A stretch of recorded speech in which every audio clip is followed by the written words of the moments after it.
Tim, San Francisco, the great KSFO. How are you? I'm doing good, Mark. Thanks for taking my call. Yes, sir. I just wanted to add just a little bit to this Herman Cain thing from a guy that's a small business owner that's had two of these sexual harassment suits brought against him and had to settle them. Maybe give an idea. It's kind of the mechanics of how it goes. But I'm a small business owner. I have about 80 employees. And about 10 years ago, we had terminated an employee for, it was a theft issue. But shortly thereafter, there was sexual harassment suit brought against myself personally and our company. And the basis of the suit was, in the complaint, it was defined as inappropriate sexually explicit comments and a Sports Illustrated swimsuit desk calendar on my desk. So I never had any contact, very, very little contact with this employee. There's 2 layers of management between me and her. But nonetheless, the complaint was filed. And so I was really disturbed about it, so I wanted to defend against it, and it was a matter of principle. So how it works is your insurance company, most businesses are insured, and the insurance works as the insurance covers you for the cost of litigation, but they don't cover you for the cost of damages if you're not successful in a lawsuit. So the insurance company came to me and said that they wanted that the case had been brought and they wanted to settle it. And I said, it's a matter of principle. I did not do anything. I'm not interested in settling it. I'm not going to do it. And they said, listen, you need to calm down. Let me tell you how this works. And they gave me a little explanation that the insurance industry operates on statistics and averages, and the average cost for us to open up a briefcase to start litigation is $35,000. All of these lawyers who take these type of cases and practice this type of law, if you want to call it law practice, work on a contingency.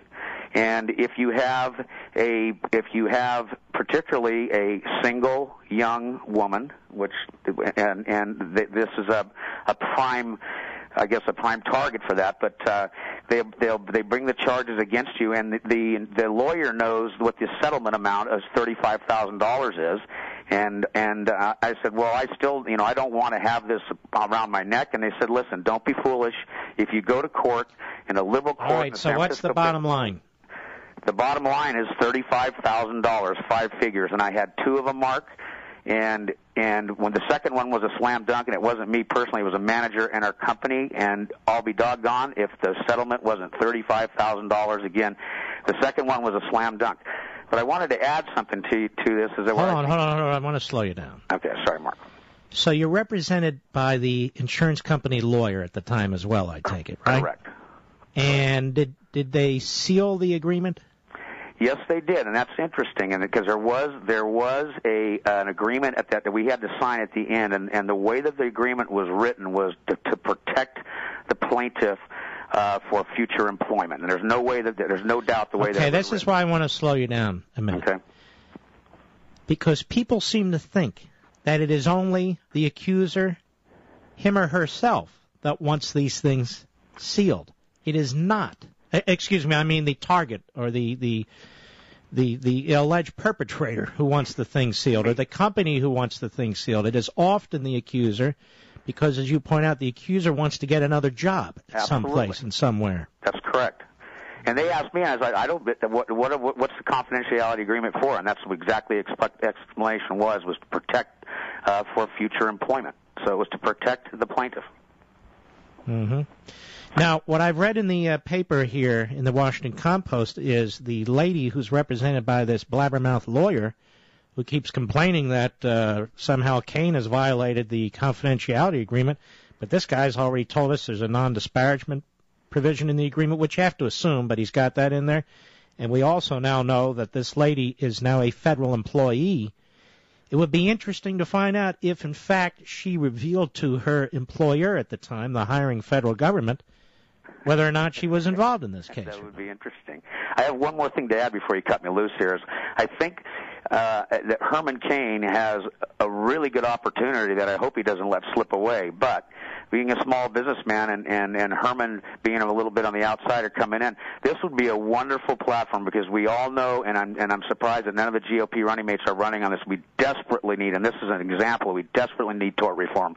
And this is a prime example of how the legal system gets misused and abused, and it defames somebody, it costs them grief. I mean, in my little world, I had a relationship that I had to explain it to and other female employees that I work with, but look at this man's going through, and who knows, I mean, but if it's similar to mine, and it sounds so similar, the way it's laid out with the amount and everything, I'm telling you, I would be very, very surprised if there's anything different. False allegations, right. But I get it, Tim, I got it. Thanks for your call, man. Thanks for edifying us. You know, a lot of this falls on the lawyers. I can't paint with a broad brush that every single woman who brings a harassment case is lying, because we know that's absolutely false. Or every married woman, for that matter. Look at Paula Jones. She brought an absolutely ironclad case against Bill Clinton. And there's others, obviously, many others. But that said, lawyers are a desperate group, particularly the trial lawyers, particularly what I call the slip-and-fall lawyers. And these slip-and-fall lawyers, they don't really care that much about the truth as long as they can create the patina of truth. Oh, who knows? You know, maybe this happened. And it doesn't just happen in cases like this at times.